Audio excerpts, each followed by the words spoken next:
اعوذ باللہ السمیع العلیم من العظیم الحفیظ بوجہ الکریم وسلطانہ القدیم من الرجس الخبیث المخبث الشیطان اللعین الرجیم وقبیلہ ونفخہ ونفثہ وہمزہ۔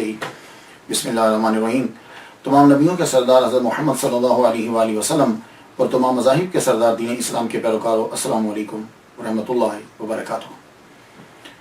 اولیاء کرام کا تذکرہ جو ہے ریڈیو کے اوپر مسلسل شروع ہے، اور وہ ریڈیو کے پروگرام جو ہے وہ اپنے یوٹیوب کے ناظرین کے لیے بھی ریکارڈ جو ہے وہ کر کے دیے جاتے ہیں۔ آج دوسری کڑی، دوسرا سلسلہ۔ آج جس ہستی کا ذکر کر رہے ہیں ان کا نام حبیب بن محمد، لیکن مشہور ہوئے وہ حبیب عجمی کے نام سے۔ ان کو حبیب فارسی بھی کہتے ہیں، حبیب بصری بھی کہتے ہیں، اور حبیب عجمی بھی کہتے ہیں۔ ولادت ان کی فارس، جسے اب ایران کے نام سے یاد کیا جاتا ہے، تب یہ ذرا بڑا ہوتا تھا پہلے، اور پھر سکونت بعد میں ان کی بصرہ کے اندر رہی۔ روزہ بھی ان کا بصرہ کے اندر ہے، اور بصرہ جو ہے وہ اب عراق کا شہر ہے۔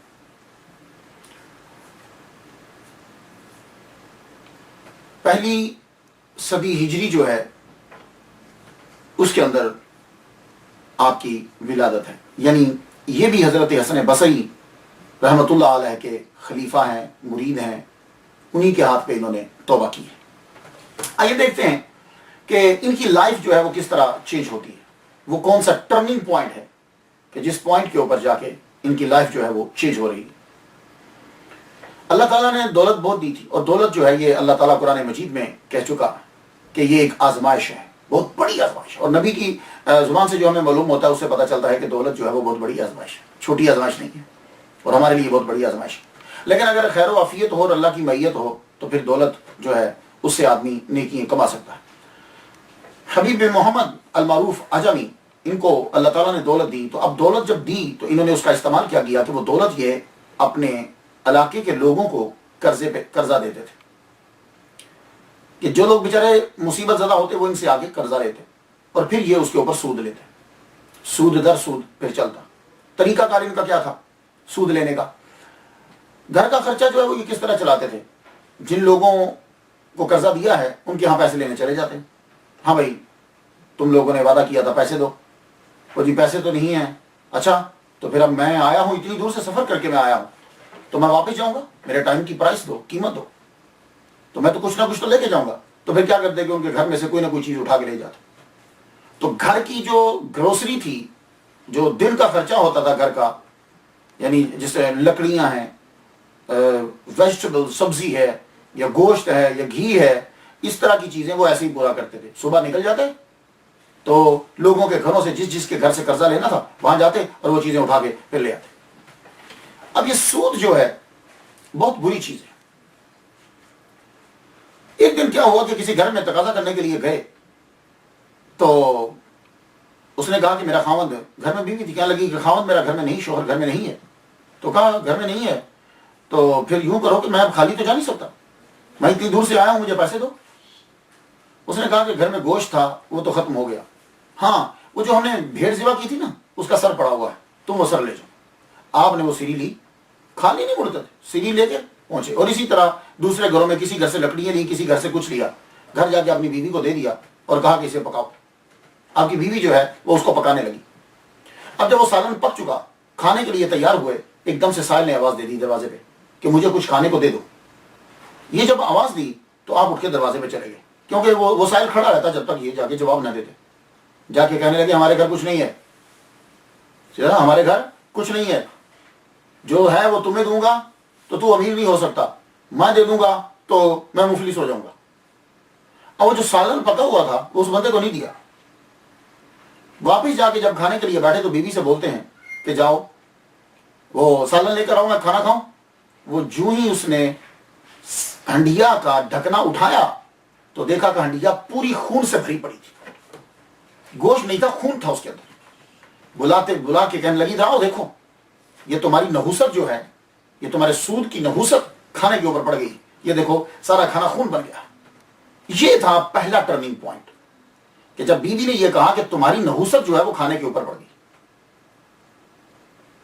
اب اس کے بعد یہ ایک پہلا ٹرننگ پوائنٹ ہے، تو آپ نے یہ کہا کہ اب سوچنے لگے. اور کسی وقت کوئی ایسا جملہ ہوتا ہے وہ بار بار سنتا رہتا ہے, لیکن کوئی وقت ایسا خاص آتا ہے کہ وہی جملہ اس کو کلک کر جاتا ہے. اسی لیے اسلام کے اندر یہ کہا گیا ہے کہ خوبی یہ ہے کنتم خیر امۃ اخرجت للناس تأمرون بالمعروف وتنہون عن المنکر. یہ عادت رہنی چاہیے ہماری کہ ہم نیکی کے بارے میں بولتے رہیں, سمجھاتے رہیں, بار بار کہتے رہیں, اگلا مانے یا نہ مانے.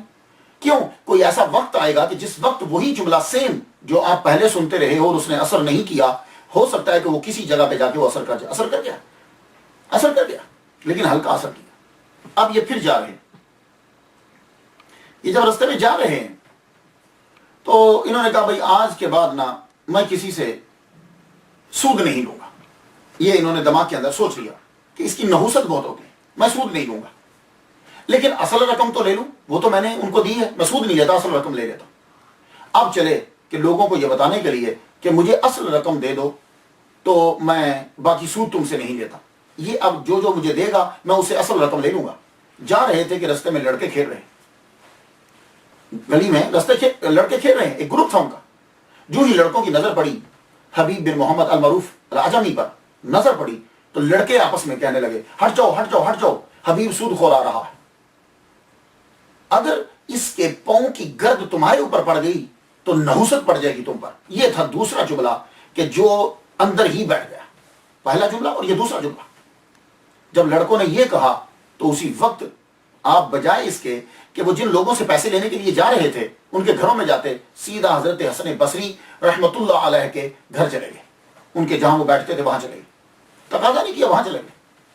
وہاں بیٹھے, ان سے جا کے توبہ کی درخواست کی کہ میری توبہ رب سے کروائیے, میں توبہ کرنا چاہتا ہوں اور آپ کے ہاتھ بیعت کرنا چاہتا ہوں. حضرت حسن بصری رحمت اللہ علیہ کی بیعت انہوں نے کی, اللہ کی بارگاہ میں توبہ کی. حضرت حسن بصری کی بیٹھ کر تبلیغ سنتے رہے اور جب محفل سے اٹھے تو انہوں نے پوری مکمل توبہ کر لی اور رب تعالیٰ سے عرض کی کہ اللہ سود تو پہلے ہی میں کہہ چکا تھا کہ نہیں لوں گا, اب میں لوگوں سے اصل رقم بھی نہیں لیتا, میں تیرے نام پر سب کو معاف کرتا ہوں. اور اب میں جا رہا ہوں اعلان کرنے کے لیے کہ جس کے میں نے پیسے دینے ہیں وہ مجھ سے میں اس سے تقاضا ہی نہیں کروں گا, اور اپنی جو چیزیں رکھی ہیں مجھ سے واپس لے جاؤ. توبہ کر کے جب واپس آ رہے تھے لڑکے رستے میں وہی کھڑے, لیکن اب جملہ بدل گیا. وہ لڑکے کہنے لگے ٹھہر جاؤ, رک جاؤ, ساکت ہو جاؤ, اپنے پاؤں مت ہلانا. ایسا نہ ہو کہ تمہاری گرد جو ہے پاؤں سے اٹھنے والی وہ حبیب پہ پڑ جائے اور تمہارا نام گناہ گاروں میں لکھ دیا جائے. اللہ اکبر جل شان. تو حضرت حبیب العجمی کہنے لگے یا اللہ اتنی تھوڑے سے وقت میں تو نے لوگوں تک میری بات پہنچا دی اور لوگوں سے میری عزت کروا دی مالک. اللہ اکبر جل شانہ. یہ ایک ٹرننگ پوائنٹ تھا آپ کا کہ آپ نے سود خوری سے توبہ کی اور اصل رقم بھی آپ نے اعلان کر دیا کہ آؤ جن لوگوں نے میرے پاس گروی رکھی ہوئی ہیں چیزیں یا جن لوگوں نے عبارات لکھوائی ہوئی ہیں وہ سب کے سب لے جاؤ, آج کے بعد میں کسی بندے سے کوئی پیسہ نہیں مانگوں گا. یہاں میں رکتے ہوئے ایک جملہ عرض کرتا جاؤں. سود کے اوپر گفتگو بڑی طویل ہے. میں یہاں امریکہ میں رہتا ہوں, 12 سال مجھے ہو گئے. یہاں کے مسائل, پاکستان کے مسائل اور اسلامی ملک کے مسائل یہ ٹوٹلی سود کے بارے میں ڈیفرنٹ ہے. اس کے اوپر آپ ڈیٹیل سے پڑھنا چاہیں تو بہار شریعت آپ پڑھیے, اور میرے استادوں کی کتاب علامہ غلام رسول صاحب سیدی شیخ الحدیث جامع نمیہ کراچی جنہوں نے تبیان القرآن بھی لکھی ہے, یہ میرے استاد محترم, بہت زبردست کتاب ہے, اسے آپ پڑھیے. جو انہوں نے کتاب لکھی ہے شرح مسلم جو لکھی ہے پڑھنے کے قابل ہے. میرے والد صاحب کے بھی وہ استاد ہیں, میرے والد گرامی سید طالب حسین شاہ رحمۃ اللہ علیہ, وہ بھی ان کے شاگرد ہیں, ان سے کچھ اسباق لیے انہوں نے. تو ہمیں بھی جب وہ جامع نمیہ لاہور میں پڑھاتے تھے تو مجھے بھی زانو تلمس طے کرنے کی اور ان کی خدمت کرنے کی مجھے ابھی تک یاد ہے کہ شیخ الحدیث و تفسیر علامہ غلام رسول سعیدی صاحب نے مدث اللہ علی, انہوں نے میرے والد صاحب کا ایک دن میں بیٹھ کر نفل پڑھ رہا تھا تو میرے والد صاحب سے کہنے لگے کہ اس کو کہا کرو کہ کھڑے ہو کے نفل پڑھا کر. کیوں؟ اس لیے کہ نفل جو ہے وہ اگر تندرست آدمی بیٹھ کر پڑھتا ہے تو اس کو ثواب ادا ہوتا ہے. یہ ابھی تک مجھے یاد ہے اور میں سن رہا ہوں. اللہ اکبر جل شانہ. یہ بھی بڑی سعادت ہوتی ہے. انہوں نے شرح مسلم کے اندر سود کے اوپر بڑی گفتگو کی ہے, تو آپ اسے ضرور پڑھیے گا. سود کے بارے میں ایک روایت ہے, وہ آپ نے نقل کی اور بتائی ہے. میرے سامنے یہ کتاب ہے, میرے پاس ہے یہ کتاب جو ہے علامہ قمر الزمان اعظمی صاحب انگلینڈ میں ہوتے ہیں، بہت مشہور اسکالر ہیں، یہاں میری مسجد میں بھی آئے ہیں، تقریر ان کی میں نے سنی ہے، بہت زبردست اسکالر ہیں، ان کی تقاریر کو جمع کیا خطبات مفکر اسلام حصہ دوئم ہے، محمد ساجد حسین قادری صاحب نے، عالمی تحریک سنی دعوت اسلامی حلقہ آندھرا پردیش حیدرآباد، اچھا تو انہوں نے یہ چھاپی، اس کے اندر ایک گفتگو ہے، تقریر نمبر ان کی 18 ہے، حضور مفتی اعظم ہند رحمۃ اللہ علیہ، یہ عنوان ہے۔ اس کے تحت جو ہے وہ ایک جگہ میں پڑھ رہا ہوں تو اس کا پیج نمبر 475 ہے، کہتے ہیں کہ میں مفتی اعظم ہند کے ساتھ سفر کر رہا تھا تو سود وغیرہ کے مسائل سے بہت سے شبہات میرے ذہن میں رہے، دارالحرب میں خاص طور پر، دارالحرب میں خاص طور پر میں نے اپنی یہ جو فکر ہے، حضرت مفتی غلام محمد صاحب کے ساتھ ہم لوگ سفر کر رہے تھے کیش کال کا، اکثر جیپ میں ان کے باہر والے حصے میں بیٹھتا تھا تاکہ میں اپنے سرکار کو ہواؤں سے بچا سکوں، ٹھنڈی ٹھنڈی ہواؤں سے اچھا کوشش کرتا تھا میں نے کہا کہ حضور حضرت عمر کا قول ہے کہ ربا بھی چھوڑ دو اور شبہ ربا بھی چھوڑ دو، دارالحرب میں جو منفعت حاصل ہوتی ہے اگر ربا کے ذیل میں نہیں تو شبہ ربا کے ذیل میں تو آئے گی۔ فرمایا قمر زمان لا نفی جنس کے لیے استعمال کیا گیا ہے، لا ربا بین مسلم و اعرابی فی دار الحرب، اور ایک اور بھی ہے لا ربا بین المسلم والکافر، کہ جب مسلمان کافر سے لین دین کرتا ہے تو وہ بیچ میں جو ہوتا ہے وہ ربا نہیں کہلاتا، لیکن سیم وہی چیز جب مسلم ممالک میں ہو تو وہ جو ہے ربا جو ہے وہ کہلاتی ہے۔ یعنی اس کے لیے 3 شرطیں جو ہیں وہ قرار دی گئی ہیں، ایک یہ ہے کہ اس کے اوپر حاکم جو ہے وہ مسلمان نہ ہو، دوسری ہے کہ اس کی سرحد کے ساتھ کوئی مسلم ملک نہ لگتا ہو، تیسری جو ہے وہ یہ ہے کہ وہاں آزادی نہ ہو اسلام کی۔ تو اس کے بارے میں گفتگو کرتے ہوئے انہوں نے یہ کہا کہ میں عرض کرنا چاہتا ہوں، میں نے کہا حضور دوسری عرض ہے دارالحرب کی قید ہے اور ہندوستان دارالحرب آج تک قرار نہیں دیا گیا، تو آپ نے فرمایا تقریر زیلائی دیکھو، امام زیلائی رحمہ اللہ نے اس کو دراصل قید اتفاقی کہا ہے، قید حقیقی اور لازمی نہیں کہا، واللہ العزیز میں نے قدم چوم لیے۔ یہ کتابیں عام طور پر مطالعے میں نہیں ہوتی اور مفتی اعظم ہند کو کبھی کسی نے مطالعہ کرتا ہوا نہیں دیکھا، مگر حوالہ دے رہے ہیں۔ تو یہ میں آپ کو بتانا چاہتا ہوں کہ سود کا مسئلہ جو ہے امریکہ کے اندر، کینیڈا کے اندر، یہاں جو ہے ذرا ڈیفرنٹ ہے، لیکن میں عرض یہ کرنا چاہوں گا کہ ایک چیز ہوتی ہے فتویٰ، ایک چیز ہوتی ہے تقویٰ۔ تو فتویٰ تو یہی ہے کہ جو علماء سے آپ سنتے رہتے ہیں کہ امریکہ کے اندر اور کینیڈا کے اندر، لیکن تقویٰ جو ہے وہ یہی ہے کہ اگر آپ لوگ بچ سکتے ہو تو پھر آپ لوگوں کو ان ممالک کے اندر بھی اس چیز سے جو ہے وہ بچنا ہی چاہیے۔ تو سود جو ہے حضرت حبیب اعظمی نے اسے چھوڑا، اصل تقاضا بھی چھوڑ دی، اللہ تعالیٰ نے پھر ان کو بڑا مقام عطا فرمایا۔ انہوں نے کیا کیا کہ ساری چیزیں چھوڑ دی، سب چیزیں چھوڑ دی، ایون کہ یہ اپنی قمیص بھی جو ہے وہ اتار کر سائل کو دے دی، اور ایک اور سائل آ گیا، اس نے حضرت حبیب اعظمی سے پھر سوال کیا تو آپ نے اپنے بیوی کی جو بڑی چادر تھی وہ چادر بھی اٹھا کے اس کو دے دی، دریائے فرات کے کنارے پہ جا کے ایک عبادت خانہ بنا لیا، وہیں دونوں رہنے لگے، میاں بیوی عبادت خانہ بنا۔ فرات کا دریائے فرات جو ہے مختلف لینگویج میں اس کے مختلف پروننسیشن ہے، لیکن یہ ہے بڑا ہسٹوریکل دریا، یہ دریائے فرات جو ہے عراق کے اندر بصرہ یہ سب جگہوں سے یہ نکلتا ہے، کبھی اس پہ ڈسکس کریں گے۔ دریائے فرات کے کنارے کے اوپر آپ نے عبادت خانہ بنا لیا، آپ عبادت کرتے وہاں، اللہ اکبر جل شانہ، رات بھر عبادت میں لگے رہتے، دن کو کچھ وقت نکال کے حضرت حسن بصری رحمۃ اللہ علیہ کے محفل میں جا کے بیٹھتے اور دین کا علم جو ہے وہ سیکھتے رہتے۔ کچھ عرصہ گزرا، پھر بیوی نے تقاضا کرنا شروع کر دیا کہ کچھ تو لایا کرو، جا کے گھر میں پکائیں، کیا کھائیں؟ آپ نے فرمایا اچھا چلتا ہوں، کہیں مزدوری کرتا ہوں میں۔ حبیب اعظمی رحمۃ اللہ علیہ جو ہے چلے، 1-2 جگہ نوکری مانگی، کسی نے نہیں دی، حالت دیکھ کے انہوں نے کہا کیا کام کرے گا، جاؤ کام کرو جا کے۔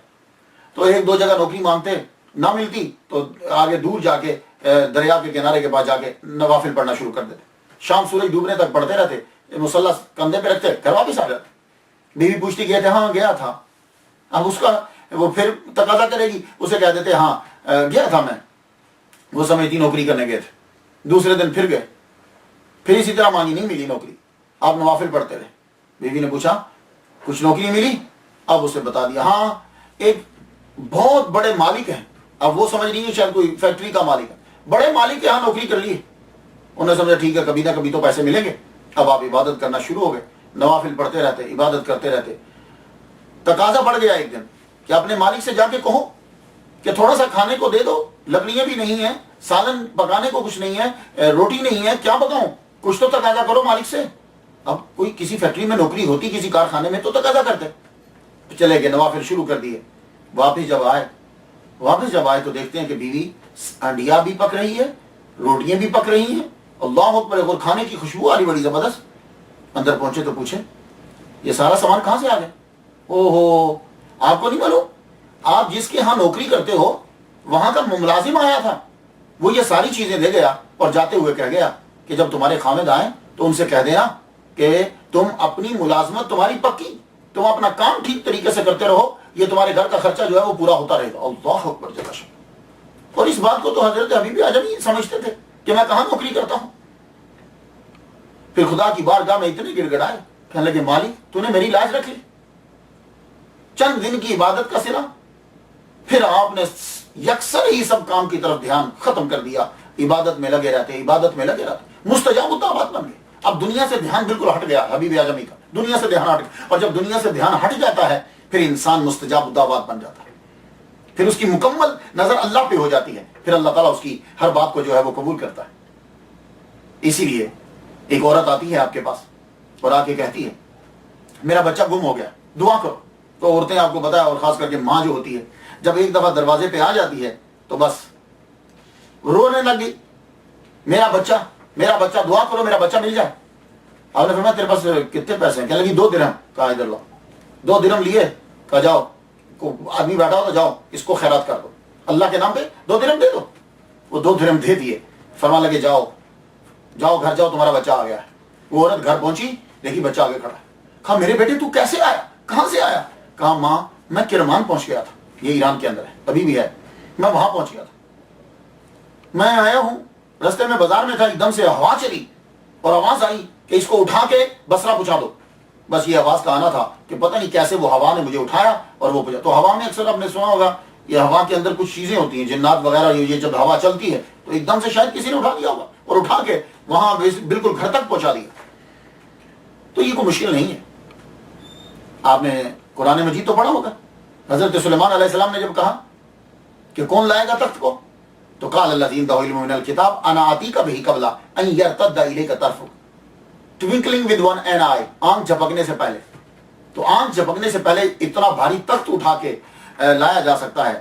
تو اللہ تعالیٰ کے بندے ہیں, اللہ اکبر. تو ان کو حبیب جو ہیں یہ تو پہلے ہی اجمی ہیں. بھائی عربیوں نے دنیا کو 2 حصوں میں تقسیم کر دیے, ایک عرب ایک عجم. تو جو عربی نہیں بولتا وہ اجمی ہے. تو بھائی جب وہ ہیں ہی اجمی تو نام کے ساتھ اجمی کیوں لگ گیا؟ سوال تو ہے نا, کہ جب ہیں ہی اجمی تو پھر نام کے ساتھ اجمی کیوں لگ گیا؟ اب ایک آدمی کا نام لیا جائے, عبداللہ صاحب لکھے جائے انسان, تو انسان تو ہے وہ. اب یہ بتلانا کہ انسان ہے, یہ نام جو چیز ہے. تو اصل وجہ یہ ہے کہ آپ جب پروناؤنس کرتے تھے تو آپ سے عربک لیٹر جو تھے وہ صحیح مخارج کے ساتھ پروناؤنس نہیں ہوتے تھے, تلفظ نہیں کر پاتے. جیسے الحمدو کو الحمدو پڑھ جاتے تھے. تو اللہ تعالیٰ تو نیت دیکھتا ہے نا. اب جو گونگا ہے وہ تو نہ ہا پڑھتا ہے نہ ہا پڑھتا ہے, یہ تو چلو ہا پڑھتے تھے نا, تو گونگا تو ہا بھی نہیں پڑھ سکتا, ہا بھی نہیں پڑھ سکتا, لیکن اللہ تعالیٰ نیت دیکھتا ہے. تو پروردگار عالم, تو یہ اس لیے ان کو ایک ریزن یہ بتائی جاتی ہے کہ اس لیے ان کو اجمی کہا جاتا ہے کہ یہ قرآن مجید کو پروناؤنس نہیں کر پاتے. لیکن جب قرآن مجید پڑھا جاتا تھا پھر قرآن کو بڑے غور سے سنتے تھے اور روتے تھے, ساروں کتاب روتے تھے. تو لوگ پوچھتے ہیں آپ کو قرآن سمجھ میں آتا ہے؟ کہنے لگے ہاں, میری زبان اجمی ہے, دل میرا عربی ہے. اللہ اکبر. یہ جملہ بڑا زبردست ہے, یہ جملہ کمال کا جملہ ہے. میں نے اس کو ٹائٹل کے اوپر لکھا کہ میری زبان اجمی ہے لیکن دل میرا عربی ہے, کیونکہ ہمارے محمد صلی اللہ علیہ وآلہ وسلم کی زبان جو ہے وہ عربی ہے. پروردگار عالم نے اتنا جو ہے وہ ان کو ملکہ عطا فرمایا عبادت کے اندر, اللہ اکبر جل شانہ. اور پھر ان سے ایک وظیفہ ملتا ہے, وہ وظیفہ سماعت کیجئے تو اجازت چاہوں گا. ان سے ایک وظیفہ مجھے ملا ہے, وہ وظیفہ آپ میں سے جتنے لوگ سماعت کر رہے ہیں آپ بھی اس وظیفے کو استعمال کیجئے. وہ وظیفہ ظالموں سے بچنے کے لیے اور مشکلات سے بچنے کے لیے. وہ وظیفہ کیا ہے؟ یہ جو میں نے جو پڑھا اس میں لکھا ہوا ہے 2 مرتبہ آیت الکرسی, 2 مرتبہ قل هو اللہ احد, پوری سورہ 2 مرتبہ, اور 2 مرتبہ آمن الرسول بما انزل علیہ من ربی والمؤمنون کل آمن باللہ، سورہ بقرہ کی آخری آیات جو ہیں 2 مرتبہ یہ پڑھیں، پڑھنے کے بعد آپ پھونک مار دیجئے اور سپرد کر دیجئے، اللہ تعالیٰ دشمنوں کی نظر سے اسے محفوظ کر دے گا۔ اب میں اس کی مثال دے دوں، آپ نے کہاں سے لیا؟ حضرت حسن بصری رحمہ اللہ تعالیٰ کو حجاج بن یوسف کی پولیس پکڑنے کے لیے آ گئی۔ جب حجاج بن یوسف کی پولیس پکڑنے کے لیے آئی تو وہ دوڑے دوڑے حضرت حسن بصری کے گھر پہنچ گئے، حضرت حبیب اعجمی کے گھر پہنچ گئے۔ حبیب اعجمی کے جب گھر پہنچے تو کہنے لگے دیکھ میرے پیچھے پولیس لگی ہے تو میں اندر چھپنے لگا ہوں، کسی کو بتانا مت، کیونکہ وہ حجاج بن یوسف جو آپ کو پتہ ہی ہے کہ اس بندے نے کتنے لاکھ لوگ مار دیے، قتل کر دیے۔ تو اندر جب یہ جا کے چھپ گئے تو کتنا بڑا مکان ہوگا، کمرے میں چھپے، پولیس آگے پیچھے سے بولی ادھر حسن بصری آئے تھے، تم نے دیکھے کہاں؟ اندر ہے۔ حبیب اعجمی مرید اور خلیفہ ہیں، کہنے لگے ہاں اندر ہیں۔ وہ اندر گئے، واپس آ کہنے لگے جھوٹ بولتے ہو، اندر تو کوئی نہیں ہے۔ کہا یار اندر ہے، میرے سامنے اندر گئے ہیں۔ انہوں نے 7 مرتبہ دیکھا لیکن حضرت حسن بصری رحمۃ اللہ علیہ نظر نہیں آئے، پولیس چلی گئی۔ حسن بصری رحمۃ اللہ تعالیٰ کمرے سے باہر آ گئے، کہنے لگے تم نے تو پھنسانے کا مکمل منصوبہ بنا لیا تھا، میں نے جو تمہیں کہا تھا مت بتانا۔ کہنے لگے میں جھوٹ بولتا، یہ میرے سچ کی وجہ سے آپ بچ گئے کہ میں نے سچ بولا تو آپ ان کو نظر ہی نہیں آئے۔ کہنے لگے تو تم نے کیا پڑھا، کیا کیا؟ کہا آپ جو ہی اندر داخل ہوئے میں نے 2 مرتبہ آیت الکرسی، 2 مرتبہ قل اللہ احد اور 2 مرتبہ آمن الرسول پڑھنے کے بعد جو ہے فوراً میں نے کہا یا اللہ میں تیرے سپرد کرتا ہوں، حسن بصری کو بچا لے۔ تو مجھے یوں لگتا ہے ویسے زیادہ تر تعداد بزرگوں کی یا ہمارے عملیات کے اندر 3 ہوتی ہے، یعنی طاق ہوتی ہے۔ تو یہ 2 ایسا لگتا ہے کہ جیسے وہ پولیس اتنے میں آ گئی ہوگی، آپ 3 دفعہ پڑھنا چاہتے ہوں گے، لیکن خیر تذکرہ اولیاء کے اندر ایسا ہی ہے، لیکن آپ اگر چاہیں تو 2 بھی پڑھیے تو 3 بھی جو ہے وہ آپ 3 کیونکہ کل شریف 3 دفعہ پڑھی جائے تو اس کا 1 قرآن کا ثواب ملتا ہے۔ تو خواتین و حضرات، یہ عظیم ہستی کہ جن کو حضرت حبیب اعجمی کے نام سے اور حبیب فارسی کے نام سے جانا جاتا ہے، یہ ان کا بصرہ کے اندر جو ہے وہ مزار مبارک ہے، لوگ جو ہیں وہ زیارت کرتے ہیں۔ اللہ تعالی ہمیں بھی ان سے حصہ جو ہے وہ فیض کا عطا فرمائے۔ وآخر دعوانا ان الحمد للہ رب العالمین۔